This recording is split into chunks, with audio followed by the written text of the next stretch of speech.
അർജുനെ തേടിയുള്ള രക്ഷാപ്രവർത്തനം അർജുന്റെ കുടുംബത്തിന് മാത്രമല്ല ആശ്വാസമാകുന്നത്. ഇന്ന് മറ്റനവധി കുടുംബങ്ങളുടെ പ്രത്യാശയാണ് ഈ റെസ്ക്യൂ മിഷൻ. കന്നഡ മാധ്യമങ്ങളിൽ വരുന്ന റിപ്പോർട്ടിലൂടെ ഈ പ്രത്യാശകൾ ആ ജനത പങ്കുവയ്ക്കുന്നുണ്ട്.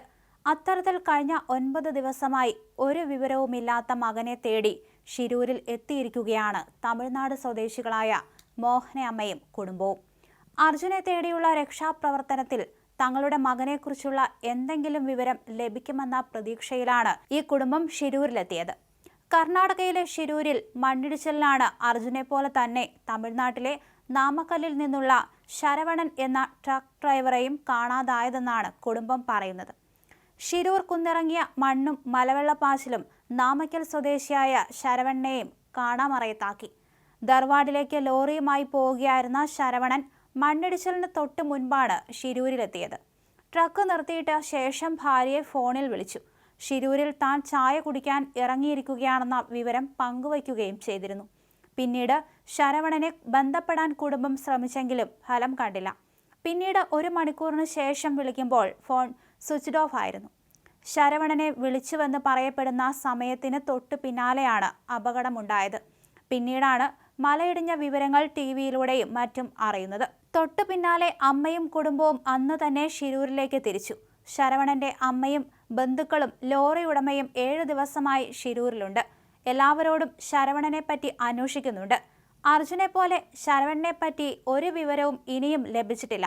അർജുനൊപ്പം ശരവണനെയും കണ്ടെത്തുമെന്ന പ്രതീക്ഷയിലാണ് ഈ കുടുംബം. ഷിരൂരിൽ നിൽക്കുന്നത് തന്നെ അതുകൊണ്ടാണ്.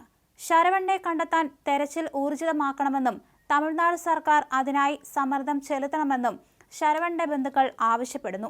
അതേസമയം അപകടത്തിൽപ്പെട്ട തമിഴ്നാട് സ്വദേശികളായ 2 ഡ്രൈവർമാരുടെ മൃതദേഹങ്ങൾ ഇന്നലെ രക്ഷാപ്രവർത്തകർ കണ്ടെത്തിയിരുന്നു. അപകട സ്ഥലത്ത് നിന്ന് കിലോമീറ്ററുകൾ മാറിയാണ് മൃതദേഹം കണ്ടെത്തിയത്. അങ്കോലയിൽ ദേശീയപാതയിൽ മണ്ണിടിഞ്ഞ് ഗംഗാവാലി പുഴയിൽ വീണ പാചകവാതകം നിറച്ച ടാങ്കർ ലോറി 7 കിലോമീറ്റർ അകലെ സഗഡ്ഗേരി ഗ്രാമത്തിൽ നിന്നാണ് രക്ഷാപ്രവർത്തകർ കണ്ടെത്തിയത്. തമിഴ്നാട് സ്വദേശികളായ എം മുരുകൻ, KC ചിന്ന എന്നീ ഡ്രൈവർമാരുടെ മൃതദേഹങ്ങൾ സംഭവ സ്ഥലത്ത് നിന്ന് 40 കിലോമീറ്ററോളം അകലെ ഹൈന്ദവ തീർത്ഥാടന കേന്ദ്രമായ ഗോകർണ മേഖലയിൽ നിന്ന് ഗംഗാവാലി നദിയിൽ നിന്ന് കണ്ടെടുത്തു. ലോറിയിൽ നിന്ന് വേർപെട്ട നിലയിലായിരുന്നു ടാങ്ക്. ഇതിലെ ഡ്രൈവർമാർ നീന്തി രക്ഷപ്പെട്ടു എന്നായിരുന്നു സംഭവ ദിവസം പോലീസും അധികൃതരും നിഗമനത്തിലെത്തിയത്. എന്നാൽ പിന്നീടാണ് മൃതദേഹം ലഭിച്ചത്. പാചകവാതക ചോർച്ച ശ്രദ്ധയിൽപ്പെട്ടതിനാൽ സഗഡ്ഗേരി ഗ്രാമവാസികളെ ഒഴിപ്പിച്ചാണ് വാതകം ഒഴിവാക്കിയത്. കാലിയായ ടാങ്കർ കരയിൽ കയറ്റി വച്ചതോടെ ഗ്രാമവാസികൾ അവരുടെ വീടുകളിൽ തിരിച്ചെത്തി തുടങ്ങി. അതേസമയം അർജുനു വേണ്ടി തിരച്ചിൽ പുരോഗമിക്കുന്നതിനിടെ കേരളത്തിൽ നിന്നുള്ള മാധ്യമങ്ങൾക്ക് ഡ്രോൺ ഉപയോഗിക്കുന്നതിൽ നിന്ന് വിലക്ക് ഏർപ്പെടുത്തി കർണാടക പോലീസ്. അതീവ സുരക്ഷാ മേഖലയായതിനാൽ പ്രദേശത്ത് ഡ്രോൺ ഉപയോഗിക്കരുതെന്നാണ് പോലീസിന്റെ നിർദ്ദേശം. ഡ്രോൺ ഉപയോഗിച്ചാൽ കേസെടുക്കുമെന്ന് മുന്നറിയിപ്പ് നൽകിയിട്ടുണ്ട്. അർജുനെ കണ്ടെത്താനുള്ള രക്ഷാദൗത്യം സർക്കാർ വൈകിപ്പിച്ചതിന് പിന്നാലെ വൻ പ്രതിഷേധമാണ് നടക്കുന്നത്. മണ്ണിനടിയിൽ ഉന്നതരൊന്നുമല്ലല്ലോ, ഒരു ഡ്രൈവർ അല്ലേ എന്നായിരുന്നു കർണാടക പോലീസിന്റെ വിശദീകരണം. രക്ഷാപ്രവർത്തനത്തിന് മണിക്കൂറുകൾ നഷ്ടപ്പെടുത്തിയതാണ് ദൗത്യം ദുഷ്കരമാക്കാൻ കാരണമായത്.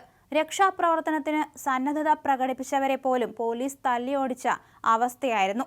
ദുരന്തഭൂമിയിലെത്തിയ മലയാളി രക്ഷാപ്രവർത്തകർ രഞ്ജിത്ത് ഇസ്രായേലിനെ ഷിരൂരിലെത്തിച്ചതിന് പിന്നാലെ അർജുന്റെ ലോറിയുടമ മനാഫിനെ പോലീസ് കയ്യേറ്റവും ചെയ്തിരുന്നു.